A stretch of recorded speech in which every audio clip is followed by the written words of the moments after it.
let's see if the live thing works. Looks live. There you go. Nice. So I get to remove this. And that should be good. I will just wait and see if everything works the way it's supposed to do. Because unfortunately, sometimes this does mess around a little bit. But it's fine. Anyway. So, hi everybody. Hope you guys are having an awesome weekend. For today, we will be having some fun editing some photos that you guys sent us. Because that's always fun to do. And we get to edit stuff, play around with your photos. I get to give you some tips in specific regards to what you guys might do with your photos, because those are always really awesome to see. So while I just wait for everybody to get back here where they need to be, let's just check. Nothing there from the looks of it. Let's double check everything. Check. That is my test photo. I like my test photo. There we go. And that should do everything. So now we should be perfectly live. Yes, there you go. Cool. We're live. Nice. So for today's session, which is Sunday, I will be editing some of your photos. I've had a total of 2 people reach out with some photos, and we will be playing around with their photos, having some fun.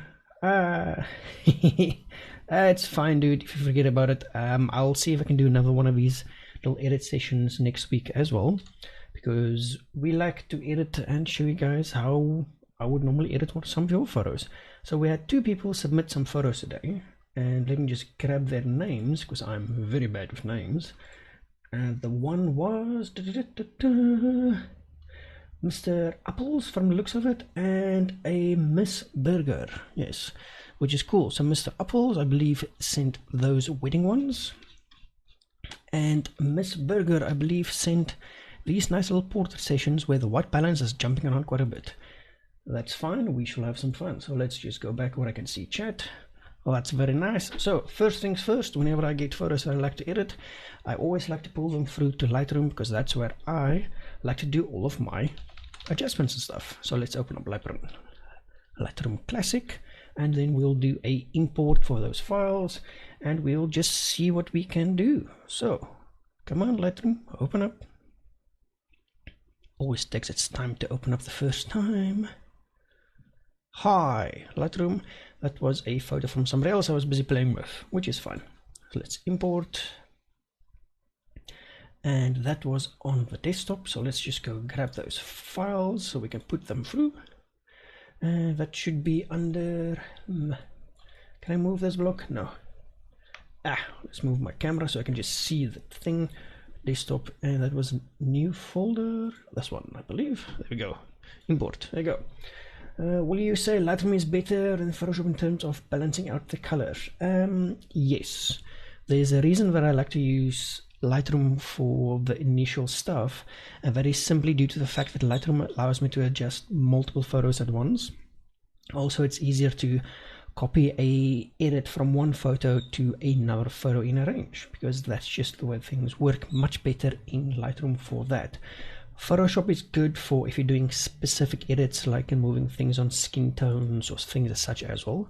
But for what we're doing, we're editing bulk photos, we might pull them through to Photoshop, but this will specifically be in regards to how I would edit these photos.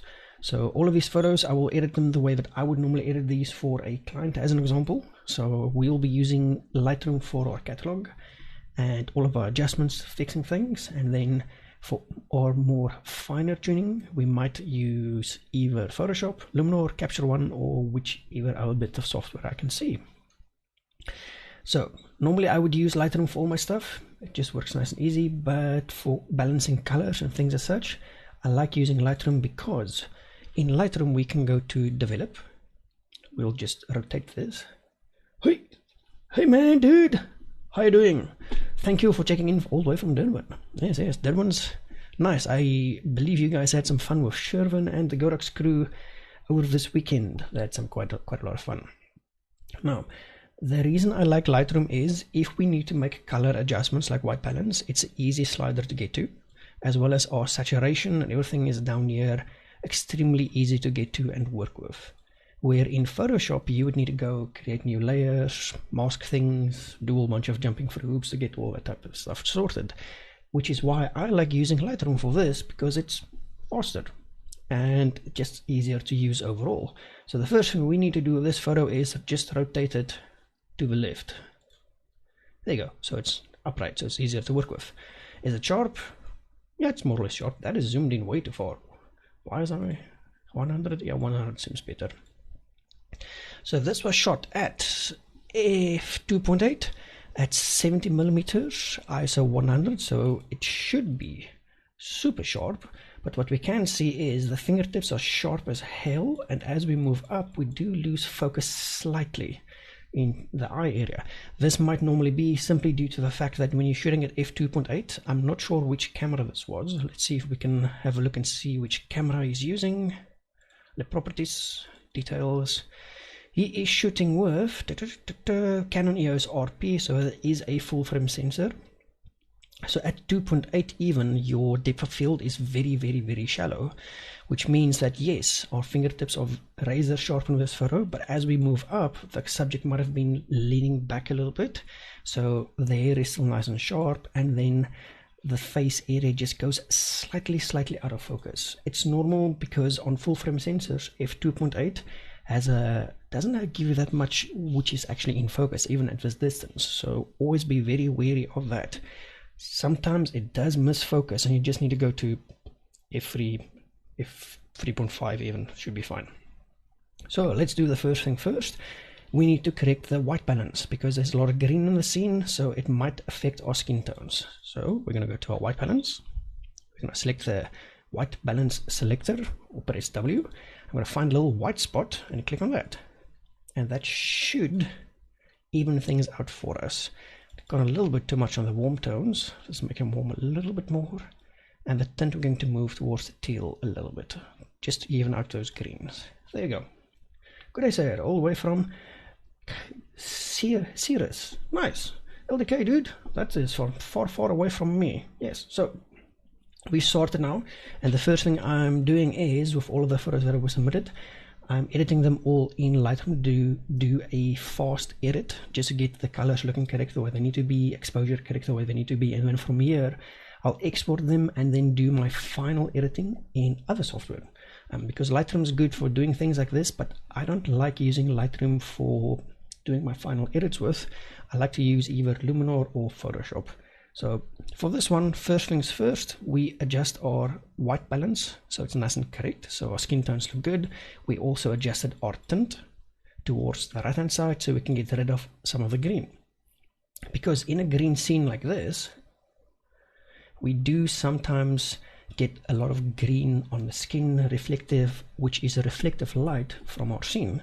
So just by fixing our white balance, we can bring back the skin tones, we can remove all of that weird green reflective stuff from these spots, which jump back to our subject. So now we've fixed that. Do we need to fix the exposure? Let's have a look and see how that looks. No, exposure looks fine. We will actually increase the highlights a little bit. There we go, and the shadows a little bit as well. And then the texture and clarity, we're going to boost this up a little bit more on the clarity. There we go. And dehaze, does it affect the photo quite a lot? Yes, it does, so we're not going to touch that at all. Now, one thing I want to do is, oh, you're struggling with Photoshop a little bit. I think we did Photoshop editing last live session, so it should be there for you to check out. But what I'll do is I'll pull one of these into Photoshop for you, and we can do a edit in Photoshop, and then I'll compare that with what I normally do with the way that I would normally edit my photos. So if you're struggling with something very specific, let me know, and what I'll do is I'll cover that as soon as we move towards the more finer editing and such. So the dark blue and or purple tones on that one, I just want to bring up slightly, so even on the garment. So we're going to go to our HSL, luminance, and just see which one affects that the most. So it's going to be a combination of a couple, unfortunately. So the easiest way to sort that out would be to use a brush. Masking. And what I want to do is select our subject, because in Lightroom we now have this really cool thing where we can create smart masks. I'm going to select the person and I want the clothing. Create mask. There we go. So now what Lightroom has done is it selected the clothing for us, which means we can now do adjustments to our clothing very easily and get everything sorted. So what I want to do is I want to bring the highlights up a little bit on the clothing, as well as the shadows, so we can get more detail on the clothing itself. Perfect. And we might just want to adjust the color temperature on the clothing itself. There we go, so it looks more natural. There you go, perfect. Tint, we might want to go a little bit towards the green and or teal. Let's go towards the green a little bit. There you go, perfect. Now the clothing's sorted, because we like fixing clothing. The hair, we also want to do something with the hair. We just want to adjust the highlights on the hair a little bit. So we're going to go back into our masking and select people, and we're going to select the lady again, and this time we're going to just create a mask for the hair. Yes, I'm wearing a beanie that says, wait, where's my thing? There you go. Wait, where the hell did it go? My beanie says bored. Also, it's covering up my hair because I forgot to like fix my hair, so it's just one of those things. So this time around we're going to select our irises and hair, create separate masks, create masks. Now the reason I want the hair on its own mask is I want to increase the highlights a little bit on the hair, just so we can get it to stand out a little bit but still look natural. So highlights, we want to go up a little bit, and contrast up a little bit as well. There we go, perfect. And that should be it for this photo. I just want to bring the greens down slightly. So saturation, greens, let's see how many. That doesn't affect too many of the greens, so we're going to bring the greens down a bit, bring the blues down a little bit as well, and go to our luminance in HSL, grab the green, and just bring it up a little bit. The blues shouldn't affect too much, and the dark blue should affect very much. Dark blues, we're going to go up a little bit on the brightness on it. There you go. So that looks good. So this is just our base adjustments. This left hand side is our before, right hand side is our after. So one of the main things we did was we brought up some of the detail on the clothing. We also fixed the color on the skin tones and such by simply just fixing our white balance, which is very important, and we just added a little bit of highlights to the hair. Now you might be thinking, yes, there is a little bit of noise in the garment, so we can, if we want to, come down to denoise and just add a tiny bit of denoise, and it should clean it up perfectly. There you go, clean. It takes 2 seconds, so it's not that bad at all. So that's good for our initial edit. So let's go to the next one, which is a indoor photo with, I think, it flash. What's the settings on this one? Is ISO 400, 75mm, f2.8, and 200 on this shutter. Let's see, was this taken with the same camera? I believe he only uses the RP if I'm correct.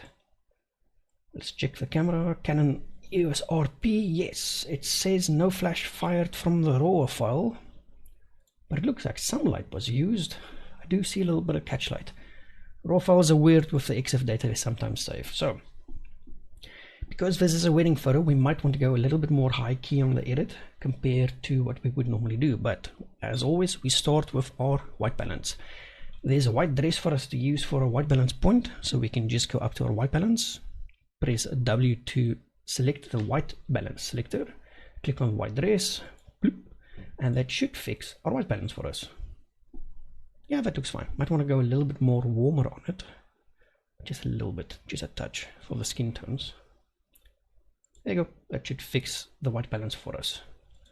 Very nice, very nice. We'll adjust it a little bit more in a second. Now because we're going high key, we can actually grab the highlights and just push them up a little bit. Shadows, we can bring them down slightly, and the whites will affect quite a lot in our shot. So we're just going to leave those alone for now. Vibrance, I just want to bring down a little bit, and saturation I also just want to bring down a tiny bit. There we go, like that. Should be fine. And now for the fun bit, we need to grab the subject. So we're going to go into our masking tool again, and we're going to go now where it says people and select the lady, because the lady is now in frame for us, which means I want to grab her hair because that's important. Clothing doesn't mean nothing for us because the selection can do it correctly. And yeah, let's just grab the hair. It will play with the hair a bit. See, so it creates a nice little mask for the hair. Makes life so much easier for us. And we're going to bring up the highlights on the hair slightly so ever. There we go, and the whites on the hair as well. Slightly so ever, and just drop the shadows on them. There you go, just so the hair looks a little bit better. Because we like to fix the hair, which is good. There we go. Now, the overall exposure, you might want to bring up a little bit. Not by much. Texture as well, clarity a little bit. And then our HSL is where we're going to do some fun. We're going to go to our saturation and just check our oranges. That's only affecting the skin tone, which is perfect. Reds, which is affecting only the lips, which is perfect as well. The greens will be for the plants. We're going to actually increase the saturation of those. Let's check the blues. They don't affect anything. Check the darker blues. They don't really affect anything at all as well. Purples, maybe just some of the flowers, so we can actually bring those up. Magentas, some of the flowers as well. So let's increase the flowers. There we go, and bring up the reds for those lips. And then the yellow and orange, we're just going to adjust to fix the skin tones a little bit better. There you go, perfect. Cool, I like that. So let's go to our luminance, and we can now make the greens pop a little bit more. The purples and the magenta, because those are for the little flowers, because they still do add quite a bit to our scene. Now we do have some darkening in the eyes, which we can create a brush for. So masking, create, new mask, brush. Hi brush, I'm just going to select the darker areas on both sides and just bring up the shadows a tiny bit and drop the contrast a tiny bit as well, just to open those eyes up a little bit, and that should just improve the overall scene. There you go, that's awesome. We will also just crop this in a little bit, I think. So we just want to, ooh, this is free crop. Nope, I want to go to my crop and select 16:9, and we just want to reframe this slightly so ever, just like this should be fine. Actually, just add a little bit more of a dress. There you go, perfect. Because remember, black and white would look nice on this. It might look nice on this, and I do like black and white. And for this one to go black and white, if we go black and white, would also look good. But notice when we do go black and white, we lose a lot of detail in the dress area as well, where we would need to bring down the highlights again for the dress. So instead of doing that, we're keeping it color. And then if we do this in black and white, we'll actually then need to readjust our exposure and everything else so we can get detail back on the dress. So we can go black and white, but I like black and white, and not a lot of other people do like black and white. So what I'll do is I'll just do them all color, because that's easier to do, because a lot of people sometimes like color more than black and white. I like black and white way too much. So for this one, I think our base adjustments are fine. From here on, we'll move into the next photo, which is this one, which looks a little bit dark. Same settings more or less as well, but we do see some light in there. Unfortunately, it looks like we do have some motion blur on the photo, so it isn't pin sharp the way it's supposed to be, unfortunately. This does sometimes happen, especially with the RP. If you're in lower light situations and you try and take a photo, it will show you the confirm focus block, but it's actually not in focus. It does miss focus in lower light conditions, unfortunately. So what we need to do on this one is copy the settings on this one. We're going to copy all the stuff except for the cropping. There we go. We can go to this photo and just apply it and just see what that does, if that helps at all. Not really that much. See, the problem is this photo would be a black and white, because we'd be able to do much more in black and white. We're going to go settings, reset, and go black and white, and then we're going to make this pop. Yes, we're going to lose a lot of detail and such as well, but we're going to make this a black and white out of the two, because this would fit a little bit better for black and white. Let's just bring that up a little bit. There you go, even it out a little bit, add some texture, add some of this, and we're going to denoise the living banana out of it, just so we can get it looking a little bit better, because unfortunately when we work with the RP, especially if we bring up a lot of the shadows, we will get a lot of noise. But due to the fact that this photo is already a little bit underexposed in some areas, which makes it a little bit difficult to work with, we might as well also just crop in a bit. So we're going to crop in that side and crop in from the top a little bit like that, and reframe this like such. Now let's crop in a little bit more. There you go. So let's just change the aspect ratio to 16:9. Bring it up.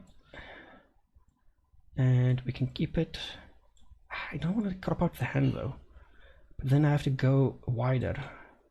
So let's just do it like that. Should be better.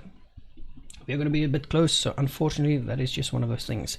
For a color, unfortunately, this one would, let's just reset our white balance settings. It still works more or less, but due to the fact that it is a little bit out of focus with some motion blur and such, the easiest thing would be to go to black and white, and then just from here basically work and see what we can do with it. We can actually just add a tiny bit of grain, but we'll do the grain once we actually get to the editing bit.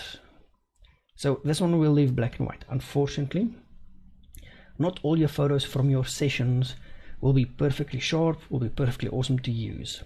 Sometimes you do get dud photos, not bad photos, just photos which are not perfectly in focus, which you might not want to spend as much time working on compared to more decent photos. So remember, not all your photos will always be perfect and will always need to be edited. Select what your client sees and only give them their best photos possible from that session.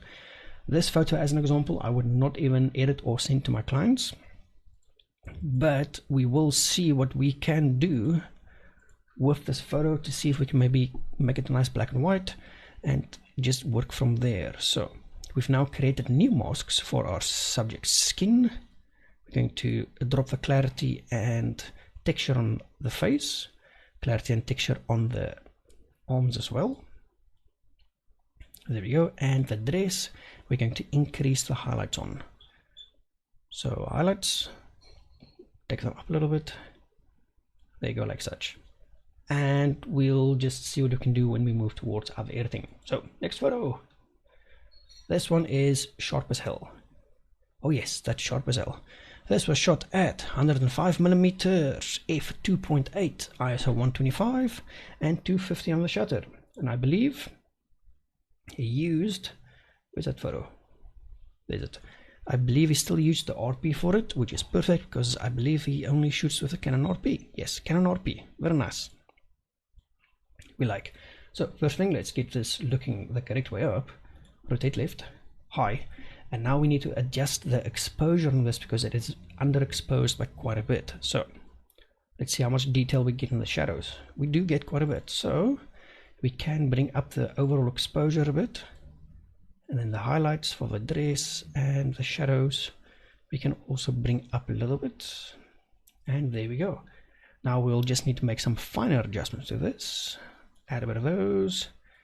Add a bit of vibrance and saturation. There we go. So we can bring up quite a bit of detail, but we will, especially with the RP, if you bring up the shadow detail too much, you will start to get a lot of shadow noise, unfortunately, because the way that that sensor works, it doesn't work the best for recovering shadows, unfortunately. We can recover them, but we will get a lot of shadow noise, unfortunately. But we can work around that, so it's not a problem. So let's do our white balance. Grab a tooth. A tooth should be fine. Make it a little bit warmer. There you go, that should be fine. Shadows we did adjust for, and highlights we adjusted for as well, so we will get a little bit of noise, but we can go down to our denoise and just denoise this a little bit. Ta-da! Fixed. Yes, denoise can save you sometimes. There we go. We do need to work on the teeth though. We're a little bit on the yellow side, so let's create a mask. Select the person, And with the person selected, we can now go down to teeth. And we also want to do something to the lips and to the hair and clothing. We'll just see what it selects. Create. There you go. Because it's important to remember that the teeth, they are important. And we want to make sure we desaturate those a little bit. There we go. So we can clean up the teeth, because a lot of times when a lot of people smoke quite a bit, their teeth will have these weird little yellow blotches on them. So for now, we're just going to fix the teeth, make them nice and white. And this is for the lips. The lips, we're going to increase the contrast on and increase the saturation on the lips a little bit. There we go. Perfect. And the other two will be for the hair is the one. So let's zoom out, grab the hair, high hair, and on the hair we want to reduce the contrast again so we can get a little bit more light on them and bring up the highlights a bit. There we go. Perfect. And now the clothing, we want to add some of that and desaturate this so we can get it looking nice and white again. Because what you'll notice is, with a lot of times what you'll get is the clothing will go blue, and that is normal, especially in some conditions where you might take some photos and you might see that your white dress suddenly has a weird blue tint to it. That's normal. Remember, the sky is blue. Reflective light will show up on your whites quite easily, especially if you're working in colorful areas like this. So just always remember, desaturate your whites to sort those out. Now, I do see our mask missed a couple spots, so that's fine. We can go to our dress mask, click add, select brush, and we can just brush in all these areas we want to remove that blue from. There we go. Just make sure you stay only on the dress itself and not actually on the plants and such. Perfect. And we want to keep going down here as well, because we want to desaturate the white on the dress. We might as well just grab this little line here so we can remove a little artifact. There you go. Perfect. Give us this side. Even on the dress which is in shade, we will do, because that is part of the dress. Remember, if you edit something in one spot, as an example skin, you need to edit all the skin. Same with your clothing. If you edit clothing in one spot, make sure you cover all the spots so you don't get clothing that looks weird or something as such as well. And it's easy, it just takes a few seconds to do. There we go. We're going to make that little leaf white. Sorry leaf, you're now desaturated as well. Let's go up and we'll color in the lines there. Perfect. There we go. Go up a little bit. Dress still goes up here. That is one hell of a dress the lady was wearing. Let's get a smaller brush size in there. And one there as well. Perfect. There you go. I believe that's covered our entire dress, which is now white, the way it's supposed to be. Awesome. We've fixed the teeth, we've fixed the lips, we've fixed the background exposure as well. So this photo is now ready for moving on to proper editing different software. Let's go to the next photo. We need to flip this around, right way up. Rotate left. There we go. At sharp as hell. Shot at f2.8, 110 on the millimeters, so 110. Is that 1600 on the shutter? What the hell? That's a bit overboard. It's fine, it will work still, but as an example for this photo, I believe it is also taken with the RP. So what it looks like is he's shooting with the Canon EOS RP and a 70 to 200 millimeter f2.8 lens. Yes. So on this specific photo, the shutter speed was a little bit high. Now, what I would do if I was shooting this photo is I would actually go to f5.6 on the lens, bring down my shutter to around 200, because that should be then at around 200 for this specific scene, and you'd get exactly the same thing, except because you're now at below high-speed sync speeds on your flash, you can now actually get more power from your flash. Because remember, as soon as your strobe or flash goes into high-speed sync mode, you actually lose a lot of power. So you always want to see if you can stay out of high-speed sync unless you're doing it for a very specific reason. In this case, there's no real reason for it, because we might lose some detail on the dress due to f2.8. So going up a little bit higher on the lens will also remove some of these color fringes we see as well. No problem at all. Let's fix our white balance first. Now you'll notice the dress has gone pink or blue. That's fine. White balance, we're going to go select, find something that is white, click on it. That did not do what I needed it to do. So that's interesting, because this is a little bit of a weird one. We'll do adjustments manually. There you go, like that. Should be fine. And now, before we adjust anything else, we want to go down to our HSL panel, go to saturation, and just check these blues. There you go. See, the dress is catching some light, so it's going blue. But we can desaturate the blues, and the dress will now be white again. Nice, easy, and fast. We also have some purple hues in there as well, and pink ones, as you can see. So we can desaturate those to just get things looking much nice and neat and clean. Perfect. There you go. White balance fixed. We also just fixed the saturation on the dress, because that is always going to mess us around. Now we can do the other adjustments. Highlights want to go up a little bit. There you go. Shadows want to go up as well a little bit. There we go, perfect. And whites also want to go up, clarity a little bit, and texture a little bit as well. Saturation and vibrance also both a little bit up as well. Perfect, there we go. Now, what we also want to do is we've got a lot of shadow on the female subject's right side of her face. So we can balance this out easily by creating a mask for a brush. There you go. And we're going to paint into this area with the shadow. There we go, painting it, and now we'll only be able to edit that little area. Perfect. So we can now drop some contrast in it, which will bring up and add some highlights to it, and open up the shadows just a tiny bit, just so we can get a little bit more light and definition on the one side of the subject. But we didn't remove all the shadows. Very important, we never want to remove all the shadows from our photos, because then they start to look a little bit we like shadows that help to add depth to our shadow or to our photos and scenes and such. So there you go. This photo is now prepped and ready to be used in editing software. It's been corrected. Let's go to the next one. Hi photo, we have blue again on this one. Photo is not sharp, unfortunately. Settings wise, this is 80mm, ISO 320, f2.8 again, and 250 on the shutter. Unfortunately, we've got the same thing we did with the previous black and white photo, where it looks fine, but it's actually not perfectly sharp. Same with this one, especially with the RP. It does do this sometimes, where it gives you false confirmed focus. It's just one of those things. Not a problem, we can still work with this photo. It's a decent photo at least, but that's why when you're shooting at f2.8, remember that your depth of field, especially on a full frame sensor at f2.8, might be much more smaller than you think.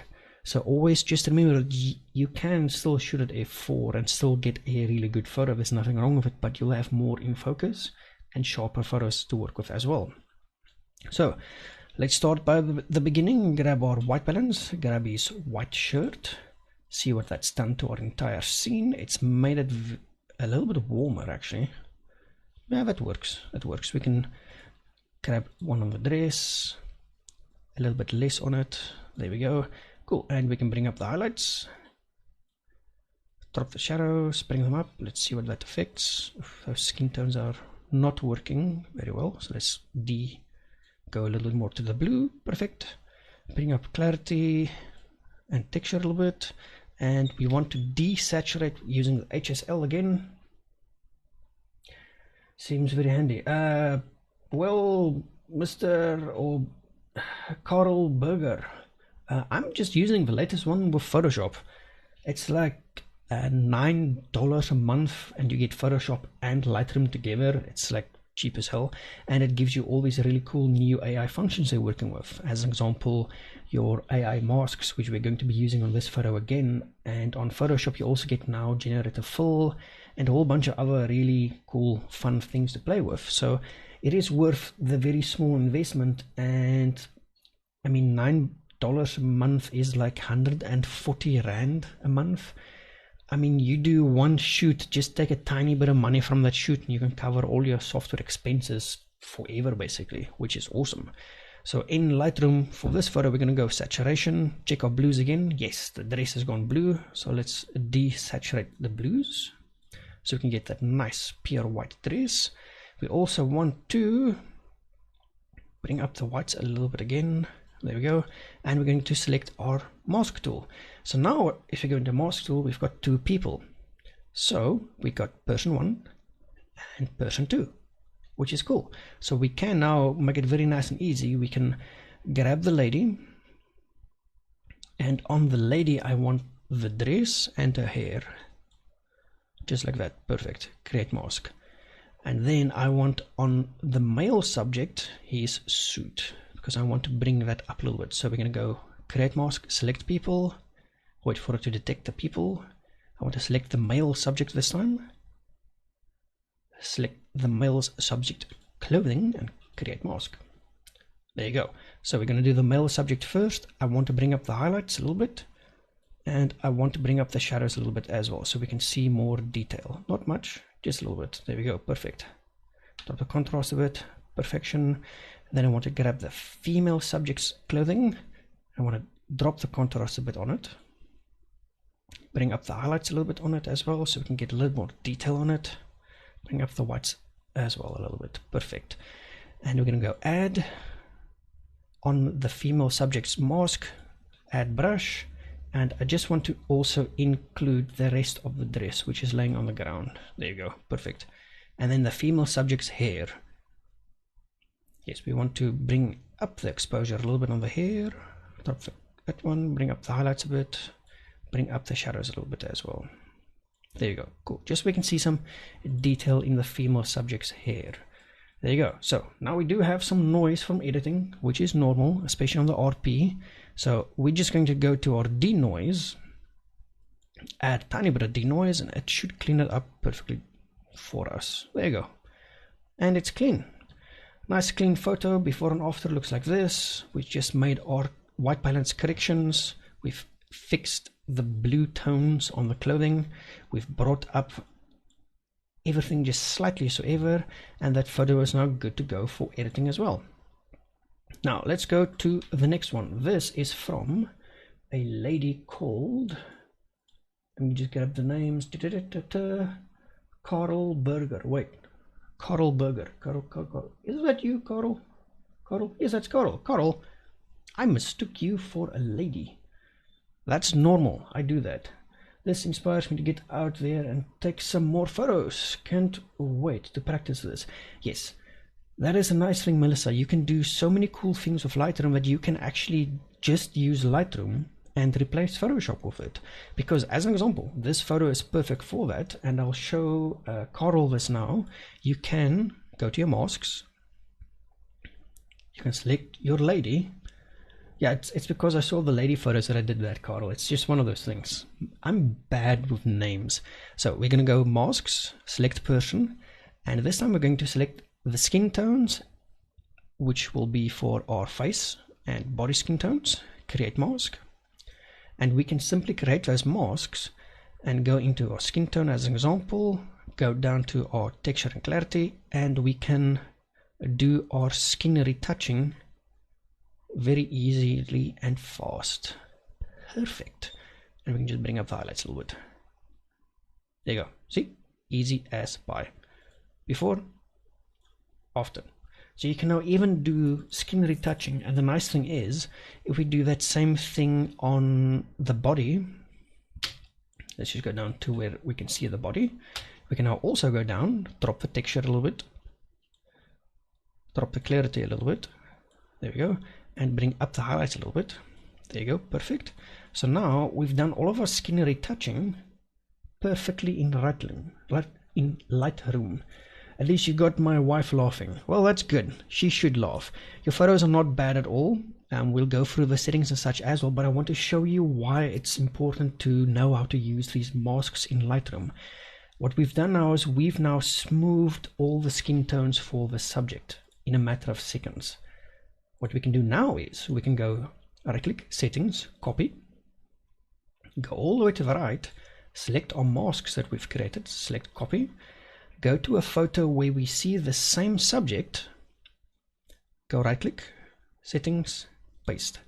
And now, due to the fact that we're using these new smart layers that Lightroom can create, it will now create the same mask for us, and it will select the skin for us on the body. It will also select the face skin for us, and that literally took right click, paste, and now we have basically smoothed our skin. We've basically fixed our skin on this photo. We can go even to the next one. Hi person, and we can literally just go right click, settings, paste, and presto, skin's been smoothed and sorted out as well. We can go to the next one, exactly the same thing.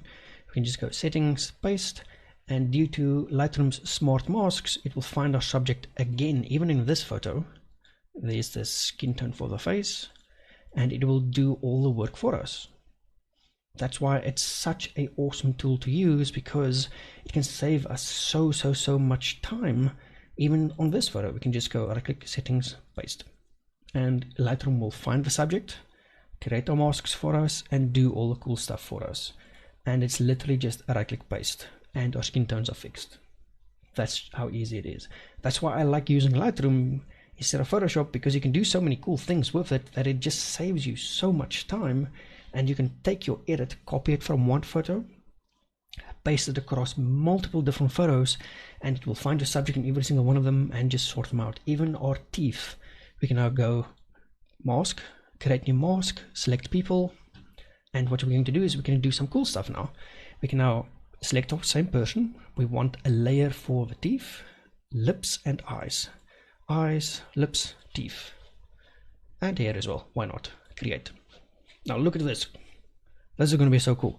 The iris, we want to drop the contrast on a little bit and bring up the highlights a bit and bring up the shadows a little bit, and just pop the clarity and texture up a little bit as well. There you go. And then we want to go to the lips, increase the contrast on the lips, increase the saturation on the lips. Then we want to grab the teeth, desaturate the teeth so we can get them looking nice and white, move the tint towards the blue on the teeth so we can get them looking all nice and natural. And then the hair we want to select as well, and on the hair we want to increase our highlights, contrast a little bit as well, and bring up the shadows a little bit as well so we can make the hair pop nice and easy. Now all those settings we're gonna copy, make sure we select all those masks, because all of these masks will contain all those editings. Copy, go to the next photo, settings, and reset this photo to base. Then right click, settings, paste, and we literally have done all of the editing in a few seconds. That's why Lightroom is such an awesome tool to use. We can now go to our masks. It's found our hair for us. It's done our adjustments to the hair. It's done our adjustments to the lips and the teeth. It's done all of our adjustments for us just by editing one photo and applying that same setting to all the other photos. That's just how awesome this is. That's why I always recommend $9 a month US, which is about 140 South African Rand, is nothing compared to the amount of time you'll be saving. That's why I always recommend that you just pay that little bit of money and you're good to go. So let's go back to our photo. So the first thing you normally always do on our photos is we fixed our white balance. These photos do need a bit of white balance fixing. So let's go select the white balance tool, select the eyes, because those are the whitest part in it. It looks fine, but we want to go a little bit warmer. Oops, that's a bit too much. Just a little bit. There we go. We want to bring up those highlights. There we go. Drop the shadows a little bit so we can get a bit more contrast. Increase the contrast on the overall photo. There we go. That looks fine. We have got a lot of different colors, so we want to go down to our HSL saturation. The green we might want to desaturate a little bit. as well as, let's see, where are the blue tones? Blue tones will be on the clothing itself, so that's just a reflective light, so we're going to drop the saturation on the blue tones and the aqua as well, and then go to our luminance on HSL as well, and this time we want to bring down the greens just so they can look a little bit more natural, and the blues as well, just so we can get the clothing looking natural. And now we want to go back to saturation. I just want to check the reds, what that affects. Oh, that's way too much stuff. Okay, so the reds maybe up a tiny bit. There we go. Perfect. We're going to go back to luminance, and that should be fine. Just want to bring up the reds, or take them down. Yes, down a little bit. Perfect. Now, because we've now made all those adjustments, we can copy them. Check all of our adjustments. Copy. Go to, as an example, Eeny, Meeny, Miny, Mo, this photo, where the white balance is way off. Settings, paste, and that should, actually, let's just reset back to where it was. Settings, paste. And this should now fix our white balance for us and do all of our editing for us as well. There you go. Nice and easy. White balance is fixed as well. That is literally just a right click paste from another photo. We do need to adjust the white balance a little bit more towards the blue side. There you go. Easy as pie. Nice. On this one, we also want to bring up the highlights a little bit, and the shadows we actually want to bring up on this one. Perfect. You can go to this photo as well. I want to reset it completely. Then go settings and paste that previous edit on this one, and presto. White balance is fixed. Colors look nice. Garment looks nice. Skin, eyes, everything looks correct. Go to the next photo. This one. Settings, reset, and paste again, and this will now just bring that same edit over to this photo. But what you'll see on this one is the highlights are a little bit over now due to the fact that we had a difference in exposure between all of our photos. So we want to bring the highlights back down again, not too much though. There we go. And we just need to keep that in mind when we go to the next photo, where the white balance is all over the place. Settings, reset, settings, paste, presto. There you go. Perfect. See, so now all those photos have also been prepped for final edit using Photoshop and or other software as well. So that's where the power of Lightroom comes in. You can make a edit and adjust it across multiple different photos, which is why it's important to always keep your settings locked down as far as you can and always expose correctly for all your photos, because then it allows you to do cool stuff like this. So your settings, let's see what camera you were shooting with. I think it was a Fuji from the ISO level. Yes, Fujifilm X-T4, which is funny because mine's on charge. I use exactly the same lens, or camera, not the same lens though. This is the 55mm f2, freaking awesome lens to use. Not bad at all. Cool. So X-T4 for all of them, which is why your base ISO is 160, which is perfectly fine. Exposure wise looks fine between all of them. ISO on this one is very high. You can drop this because ISO 640 at a shutter speed of 800. You can bring your shutter speed down to 200 and be at base ISO for this photo, which will give you a very clean photo without any small bits of noise on it. Now let's check the next one. ISOs and stuff's here. Perfect again. Perfect. Perfect. So it's just that one photo where your ISO was a little bit high. So we might go to that photo and just apply a tiny bit of denoise. Literally just a touch of denoise. There you go. Perfect. And that should, there you go. It's fixed. Nice and easy and fast. That's the nice thing about it. So all of our photos have now been prepped. And when they're now prepped and ready to be edited, we can now start to have some fun. What we'll see is this one photo stands out from the other ones. We need to move the white balance to warmer tones for this specific photo. So we're going to go compare and drag this one over that way. So we've got a good reference point. Now we can go to our white balance and just adjust this so they line. Oh, that's way too much. Down, down, down a little bit. That's more or less there. Perfect. Because we want to keep things nice and consistent when we edit. Perfect. So all of these photos have now been prepped, ready for moving into editing. We're going to select them all and do a export. And we're going to put these in desktop, yes, and I want to go to new folder, just call it that, it's fine. Select folder, and nope, subfolder. We want to export PNG files, full size. Yeah, we can do PNG files. That should allow us to do a little bit more adjustments. We're not going to resize any of them. We're going to keep them all exactly the same size and click export. So now we've used Lightroom to prep all of our photos for actual editing in other software, such as either Luminar, which I use quite a lot for my finishing, or Photoshop, which you can use as well. So we did have a question in regards to using Photoshop for retouching. LDK did ask that as well. He's struggling a little bit with Photoshop. So what we'll do is we'll take photo number 1 into Photoshop and do a edit in Photoshop specifically with that photo in mind, and then just pick another one down here for Photoshop as well. And what we'll do is we'll then compare Photoshop to Luminar. Now the reason I like to use Luminar, come on, export faster. Why is this thing taking so slow? Oh, it's because it's PNG files. Yeesh, those might be big. Let's double check that. Desktop, ASD. That's not that big. Did that finish all of them? That's 11 photos. Oh, it's just Lightroom messing around. Lightroom, why? Yeah, Lightroom's weird. Quit Lightroom. There you go. So we've got all of them. That one didn't finish. Okay, so let's open up Lightroom again.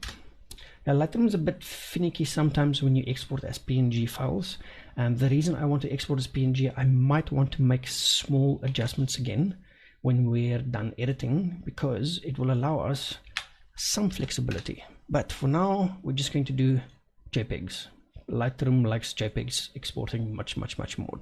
So you're going to put them in the same folder, and JPEG, full size JPEGs, export. Should be much faster now. Exporto. There you go. Ha! Stupid Lightroom. Lightroom is full of stuff sometimes, unfortunately. It's one of those things. But it is almost done at least. So while that's firing up, let's open up Photoshop. Photoshop 2023. There you go. Nice. Export done. Yeah, I want to quit. Come on, open up. There we go. And now we can press F5, and we want to edit 1 or 2 photos in Photoshop. So let's move this one over first, and using Photoshop we will now do some editing in this one. There isn't much that we want to do. We might want to fix the teeth and the lips on this one, make small adjustments to the green on the background as well, because that's a little bit over the top. But we do know that all of our photos will now have the correct white balance, and exposure has now been adjusted to a point where it's easier for us to work with. So let's start with duplicating our layer first. Duplicate layer 1. There we go. And adjustments, I want to go hue saturation first. Grab a little finger tool and go to the lips. Then no, JPEG's actually smaller. PNG files are huge. So as an example, these JPEGs we exported, they're not that big. I think they're only like 13 megabyte one. If it's a PNG, it's about 3 times the size for more or less the same thing. So it's not that bad at all. So our hue saturation, we want to increase the saturation for the lips. So we're going to increase the saturation till the lips look fine. Perfect. And on the mask, on our new layer that has been created, let's call it lips. On that mask, we're going to hold down Control, tap I to invert the mask, then grab a brush, which is white, and paint on the lips. Easy as that. There you go. Because that, now that we have adjusted the mask, so it only affects the lips. The next one we want to do is also desaturate the teeth. So we're going to go adjustments again, hue saturation, call it teeth. And there we go. And we want to desaturate this. So we're going to desaturate to the left until the teeth look correct. There you go. More or less there.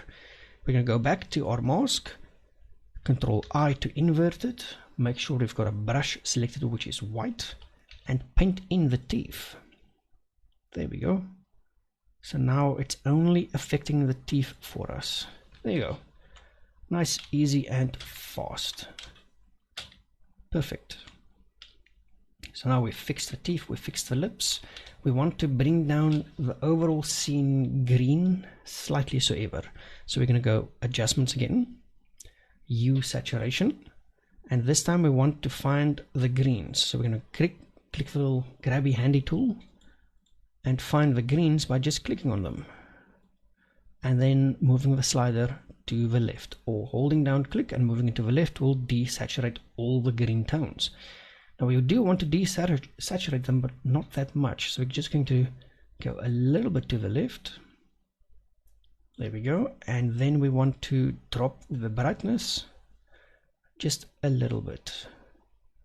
There you go. So our subject just pops out of the scene a little bit better, which is nice. We like that. Cool. And this one we're going to call greens. Easy as pie. Then we're going to go back to our adjustment layers, and now we want to find vibrance. There you go. And we're going to call this one clothing. Yeah, I know. I double clicked the wrong thing. I double clicked on mask. I don't want that. Thank you very much. I want to rename it to clothing. Enter. There you go. And we want to increase the vibrance and saturation on the clothing itself.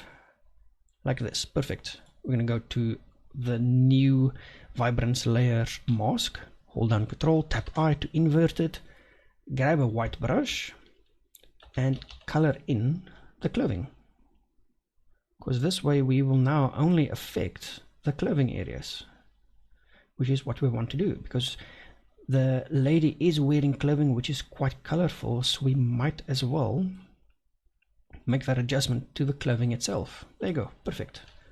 Nice, easy and fast, which means we can now even make the clothing go black and white if we wanted to. And we can see we missed some spots, so let's just make sure we color in all of these spots. See, this is why it's important to remember that in school, in art class, where they try and teach you how to draw within the lines, this is normally why, because it makes your masking easier, because you need to be inside the lines. It's just important. There you go. Cool. Selected them all. Now we can increase this again to a point where we can get the clothing to look real nice and colorful. There you go. Not over the top, just slightly so ever. We also want to maybe adjust the hair a little bit. So we're going to go adjustment layers again. And we're going to go to our vibrance. Yes. And just bring it up and just keep an eye on the hair. It is blonde hair, so we just want to give it a tiny little, tiny, just like that's perfect. Cool. We're going to select our mask again, Control I to invert it, make sure you've got a white brush selected, and paint in the hair. Just so we can get the hair looking real nice. There we go. Perfect, just like that. There you go, and that should be fine. And that, I believe, is our Photoshop edit. We do see some weirdness going on here, so we might need to do a adjustment for that, but we don't need to work on the skin tones because the photo isn't up close, so we don't really need to do much on the skin tones in regards to working with Photoshop. So all we need to do is, let's group all of these layers together, group one, there we go. We just need to adjust the colors and the exposure and such on the background, on the greens, and just make sure that subject pops off the scene a little bit more compared to the background itself. There you go. Easy and fast. Nothing difficult with that at all. Let's do another one. So it's important to remember that when you do work with your photos in Photoshop, that you take the time to make sure you do all your layers correct, you do your masking correct as well, because that's very important. Your layers need to be named to make it easy to find stuff. So I always like to duplicate my first layer before I start working, so that I still have my background to go back to, so I can just see how things have changed. So on this one, adjustment layers again, we want to do our brightness and contrast, and we're going to call this one clothing. Clothing, there we go. And we're going to make an adjustment in the contrast. There we go. And maybe bring down the brightness a little bit. There you go, perfect. We're going to go to our mask, Control I to invert it again. Grab a brush, which is white, and just paint over those areas just to increase the contrast on the clothing a little bit more. There you go, just a little bit more. Just looks a little bit better. There you go, perfect. Nice, easy and fast. We can also do the ribbon actually at the top because it's also a black one. So we can paint that in. There we go. Remember, small changes have big effects. There you go. So that's the clothing on and off. Nice and easy. We also want to maybe do a adjustment for the watch. So let's go to our adjustments again. We want to go to our brightness and contrast and just keep an eye on the watch. I just want to maybe bring the brightness down a little bit on it. Perfect. Call this watch. Click on the layer on it. Control I to invert. Make sure you've got a white brush selected and just paint in the watch. Because remember, we also want to pay attention to our accessories to make them look nice and decent and just make them fit the overall scene. There you go. I did go over a line a little bit, so let's select a black brush again. There we go. Remember to change your brush colors. X. Question: won't you be able to do this in Lightroom with selected brush? Yes, you can, but the one thing that Lightroom lacks is more finer details. As an example, I can change my brush size in Photoshop to make it anything I want. I can change the hardness of the brush. I can do all the cool stuff with the brush in Photoshop, which I cannot do in Lightroom. Because Lightroom, you can change the size of the brush, but it takes more finicky stuff to get it done with. And I like to use Lightroom just for my initial adjustments, fixing stuff, and then doing my finishing in other software, where I've got more finer control over the details, retouching and things as such as well. Because yes, you can do all of the stuff in Lightroom as well, but we want to spread the workflow a little bit and just see the way that I would normally do this. Now, I would normally never fire up Photoshop. I would use Luminar, and I'll show you that in a second. I just want to finish this one first, and then we can get going with that. Now, the hair, I want to do something to as well. So let's go to our adjustments, and I want to maybe go brightness and contrast again, call this hair, and let's make an adjustment to this. Bring it up a little bit and increase the contrast a little bit. Yes, that's cool. Invert the mask, Control I again. Select the brush, make sure it's white. And we're going to select all the brightest sections of the hair this time. Not the dark ones. We just want the brighter sections of the hair to pop a little bit. There we go. Which is something we cannot do in Lightroom. Unless we play around with the brush quite a lot, and it becomes quite annoying in Lightroom to do that, which is why Photoshop just works better for the specific layers and such as well. And it should give us a really cool effect once we're done, actually. There we go. Just want to select the bright sides of the hair, just so we can make them pop a little bit, but not the darker sides. There we go. Cut it there, cut it there. Perfection, like that. And there we go. Just work on those highlights on the hair, just so the hair looks a little bit better, because that's the entire idea of our editing. We want to add to our overall scene and not take away from our overall scene. So it's easier to do it if you just grab a brush and just paint it over. Now we also have a little bit of dirty spot there on the hair, so we're going to go to number 1. We're going to select our patch tool.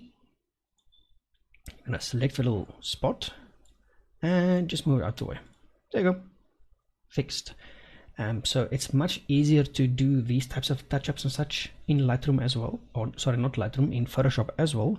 You can do them in Lightroom, but it's a little bit more finicky. It's going to be a bit of a mess around, unfortunately.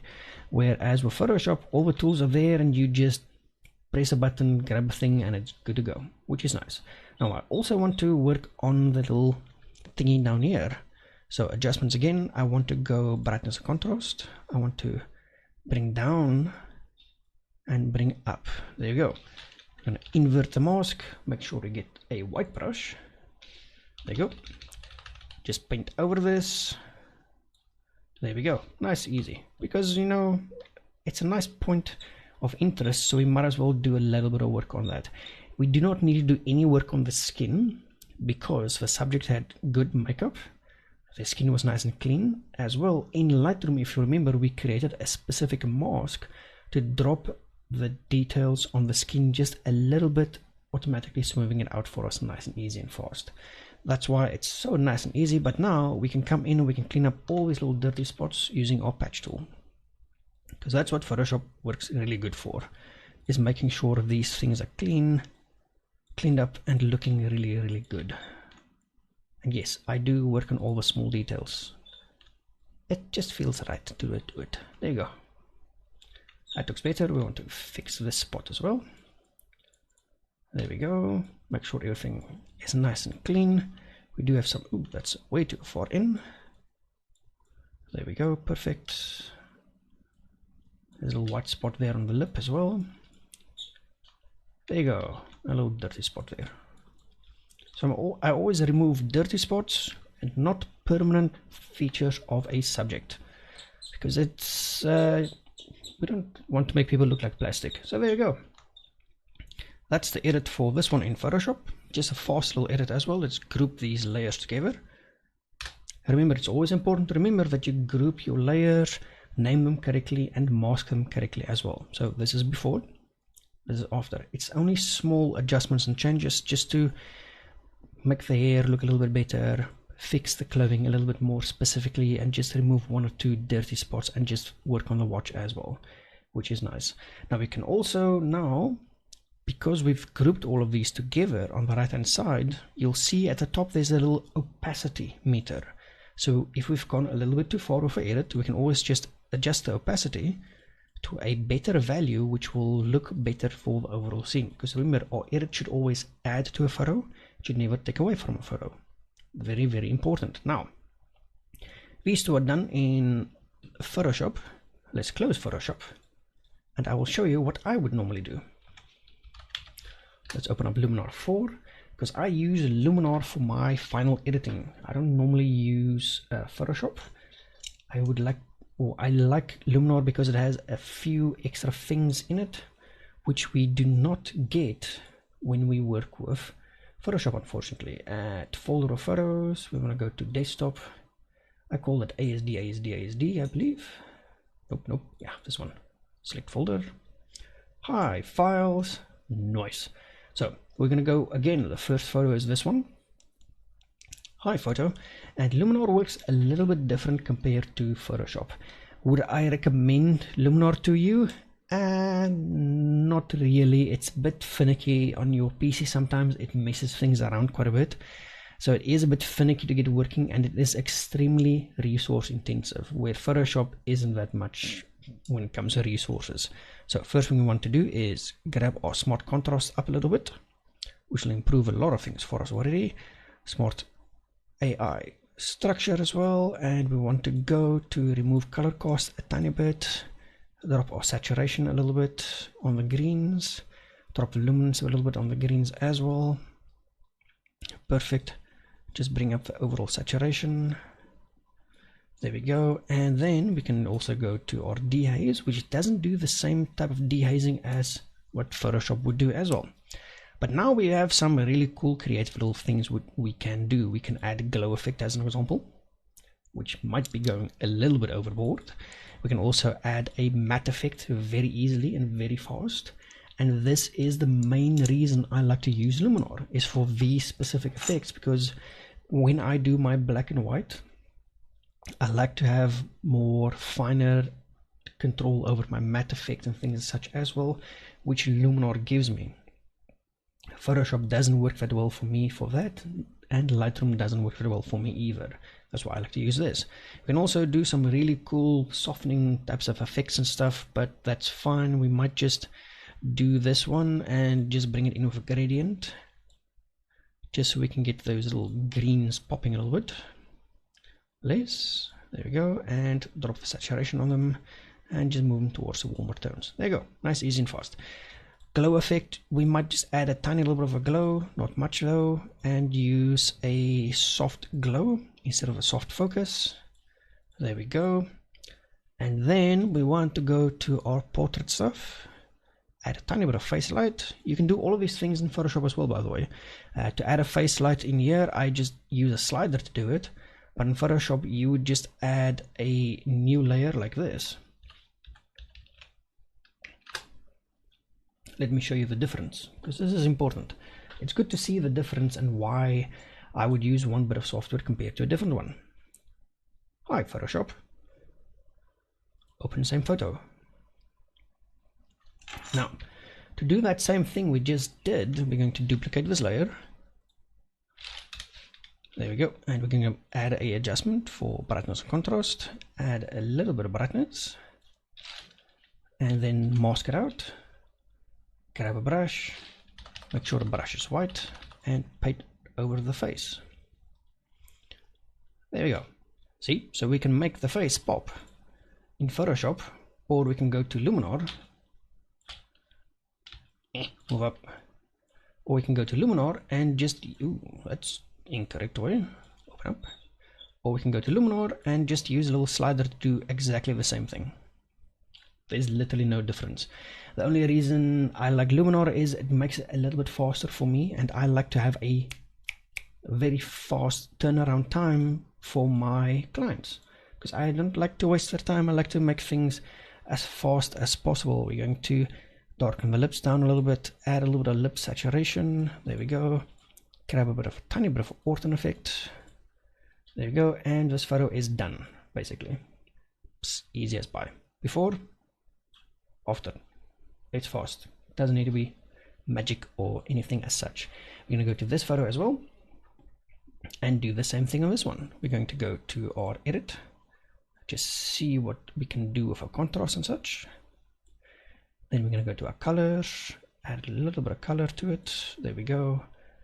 That should be fine. Perfect. I just want to also grab the highlights up a little bit. Actually, you know what? We can actually just go to our effects, grab the high key effect and do it as such, and mask it out using a gradient filter, so it doesn't affect our skin tones too much. There you go.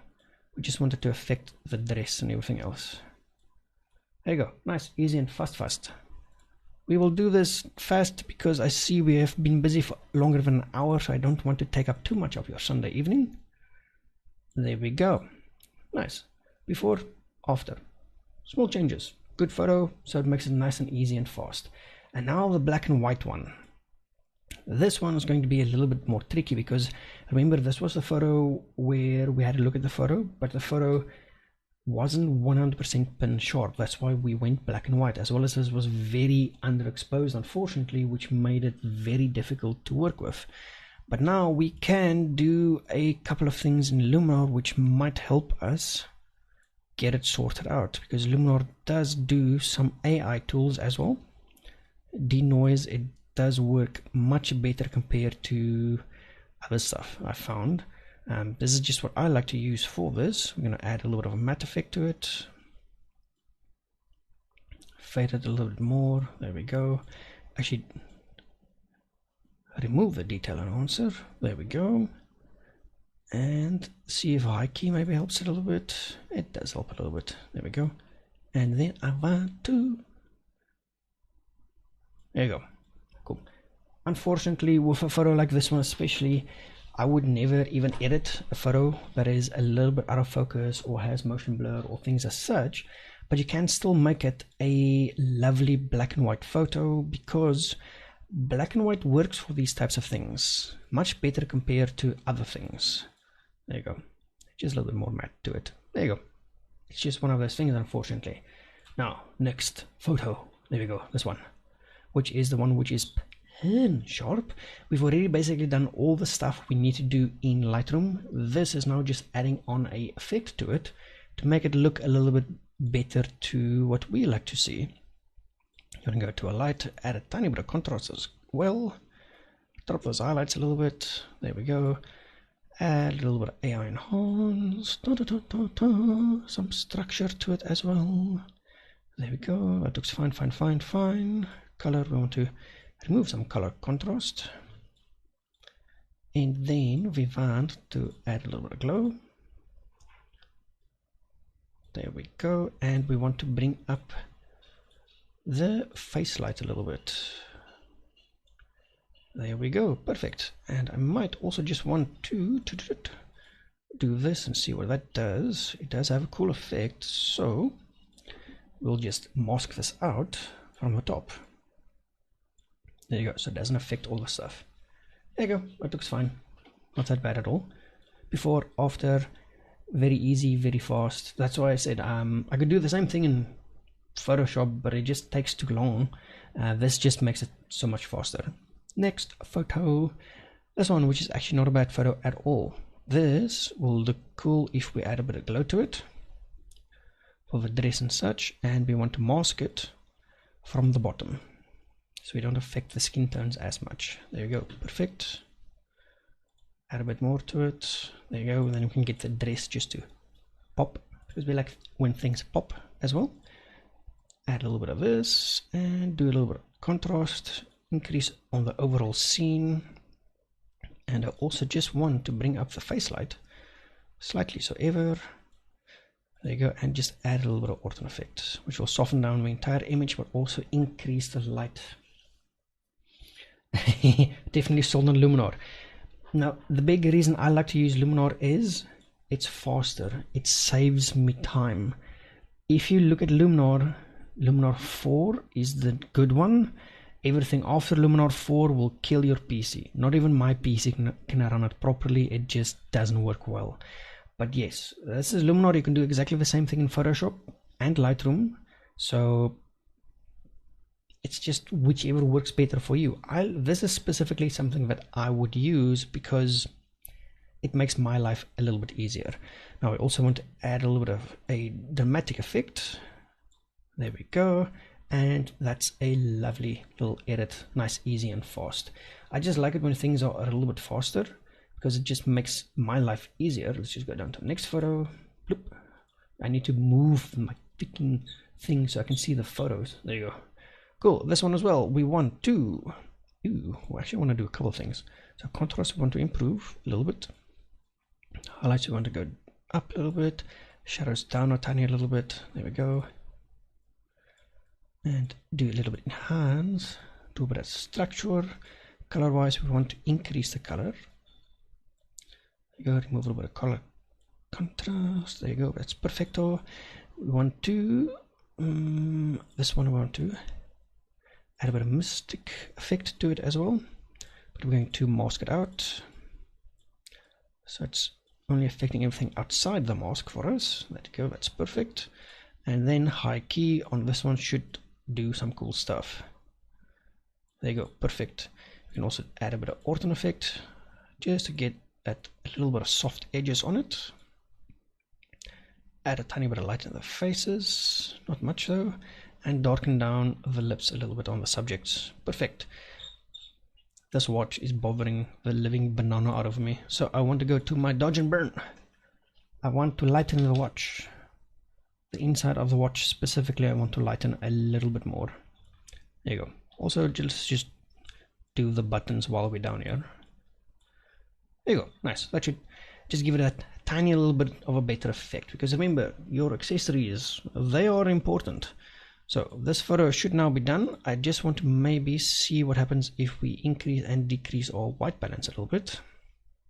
Decreasing it should even things out. There you go. Before, after. Nice, easy, fast. Now this one, which is still nice and sharp. we've already done all the work on the skin tone, so it's perfect. So let's do this very fast. We're going to add a bit of smart contrast, drop the highlights a little bit, do our little enhance a little bit. There you go, perfect. Structure as well, we want to go up a little bit. Color, this is going to be fun. Go up.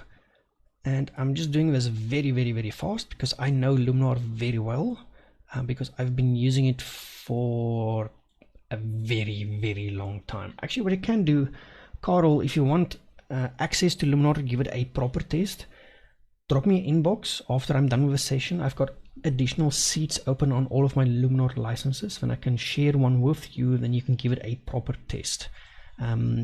It's just easier that way as well. So glow effect we also want to add, but the glow isn't for the subject, the glow is for everything around the subject. So we want to grab one of these and just make sure we position it in such a way where it affects our client not as much as everything around the client. There we go, just like that, perfect. So we can just get that little mystic effect at the top because there is a little bit of light coming in from there, and we can do exactly the same thing with this one. Oh, come back down. There we go. Rotate this around. There we go, that should be fine. Rotate. There you go, because I don't want to affect the subject as much. There you go, very nice, very nice. Let's go down to add a face light a little bit, just a tiny bit. Maybe do a bit of that, and then our ortho effect just to get everything nice and tied up. And let's see high key. How much does that affect the entire scene? It does affect it quite a bit, but what I want to do is grab the high key, edit, bring it in with a gradient filter from the one side, just so it looks like this. Perfect. Ooh, tried downloading now the free version, but for some reason it won't start. Yeah, pop me a DM. Unfortunately, that's why I wouldn't recommend Luminar to anybody, because it is extremely finicky to get working perfectly. But we can in a few seconds go from this to that. Remember, this is just finishing up the photo. We can also go adjustments, copy, go down to, or I can't see the next one because my camera is in the way. Next one. That same edit we can, yeah, this slows down super fast. Adjustments, paste.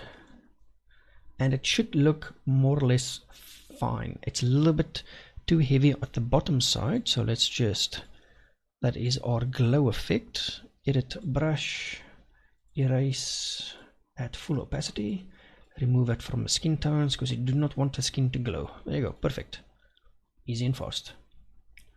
There you go, and this one as well. Adjustments, paste. That's a bit much on the glow. Let's switch it off completely. There you go, easy and fast. Next one, adjustments, paste. The glow is a bit much on this one as well. Let's switch it off. Perfect. And the last one, adjustments, paste. Glow is going to be too much on, yeah, glow is going to be a bit too much on this one. Switch off. There you go. Before, after. Small changes, big results. Very nice, very nice. So anyway, that was just a fun little edit, and we can export all of these files again, and this time we're exporting them for social media use. And we want to go to our, this one, say new folder, exports, select folder, and change longest edge export to 048. Export. Done. Easy and fast. And then once that's done exporting, which will take quite a bit of time, unfortunately, because Luminar is slow as hell to export and do bulk editings with, unfortunately, because it is just a slower bit of software when it comes to that. But what I would normally do is when I do my exports, I would actually go make coffee. But I do have something to drink though, so that's nice. That's actually quite nice. So what I'll do is, Carl, I'm going to email you the edits back as well, so you can have a look at that, and I will email the edits back to everybody that has sent edits in, so you can just have a look at to see how they turn out. So these are our edits for today. This one, which has a little bit of a glowy effect, which is cool. Another one as well. Another one as well. Another one as well. Lovely photos. This is my favorite photo out of the photos you sent in, Carl, because it's just the way that it looks. It's just a shame the back arm is just hanging. You could always just bring it up the body a little bit for your subject, and that should help just tie in the scene a little bit better for you. And the wedding photos, I dislike weddings, but they do make really awesome photos.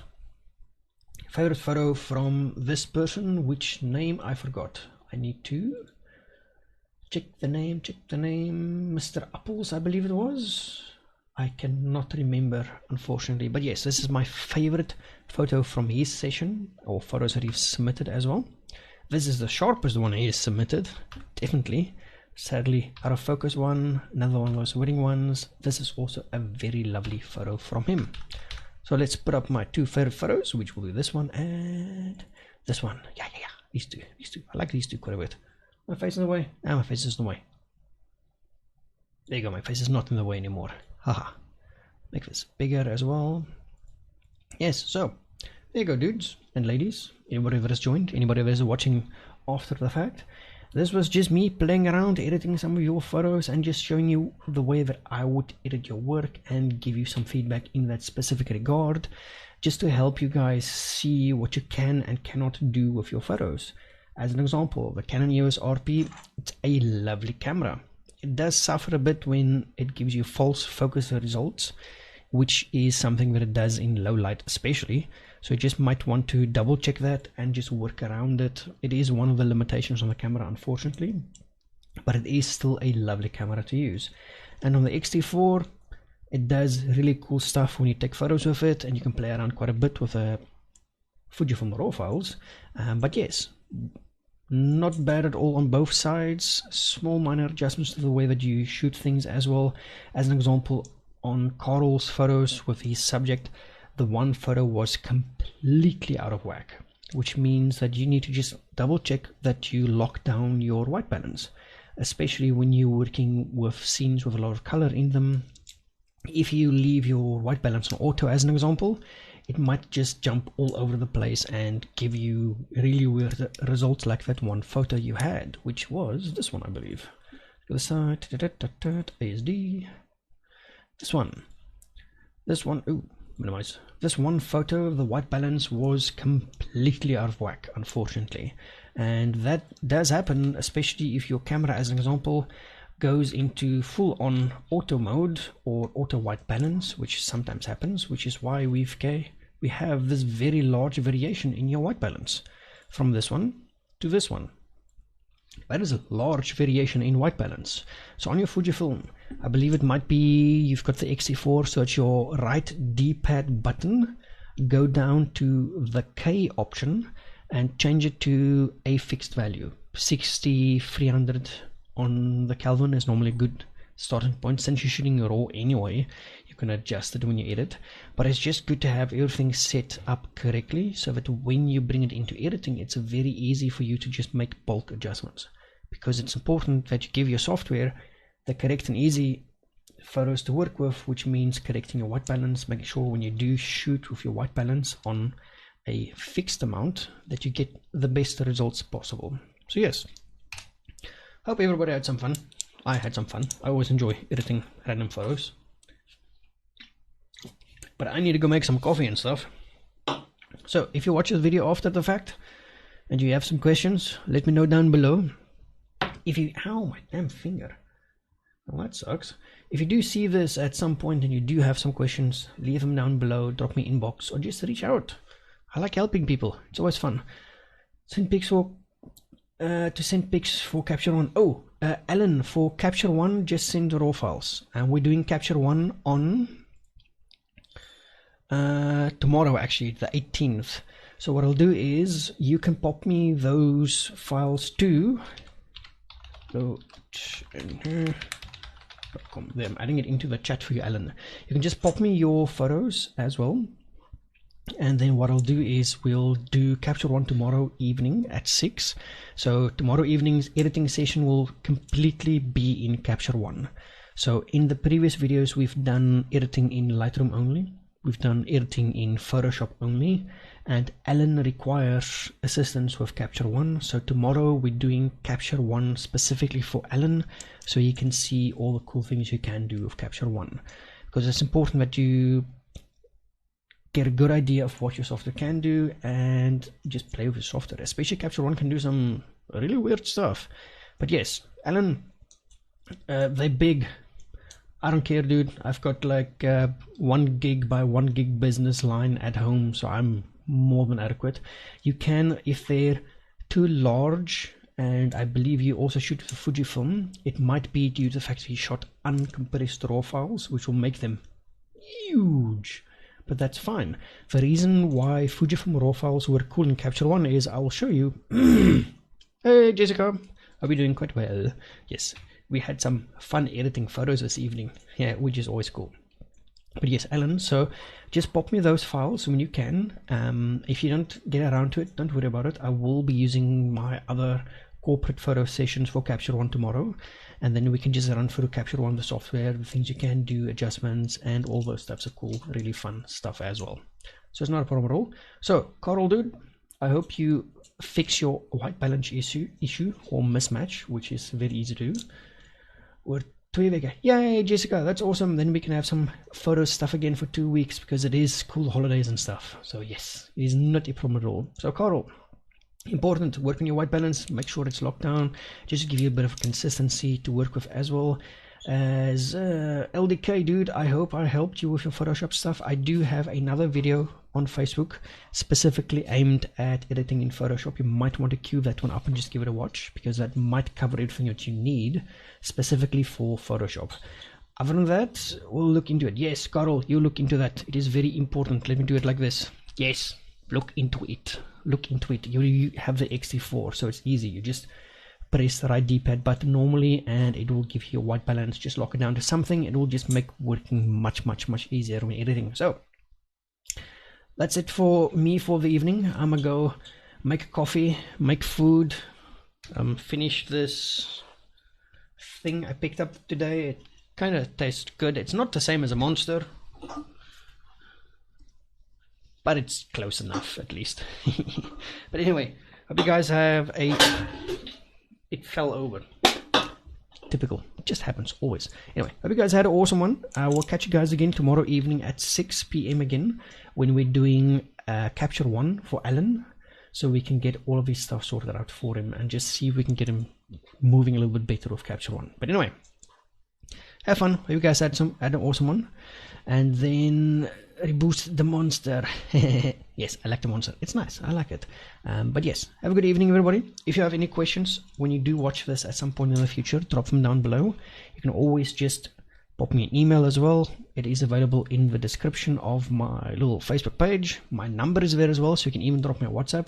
Do note though that I've got 300 and something outstanding WhatsApps to get to. It might take a bit of time. A lot of people send me WhatsApps. But yes, you can always just reach out to me. I am extremely easy to get in hold of if you have questions, and we can get them all sorted out for you. But anyway, keep well. I'm gonna go be... Wait, wrong way. Bored eating my toast and stuff. So I hope you guys had an awesome one. Have an awesome week ahead. Had an awesome weekend as well. And I will catch you guys tomorrow. Now I need to clean my desk and fix my hair and do stuff. It's nice that I have the camera set up, because now I can see my hair. Anyway, keep well.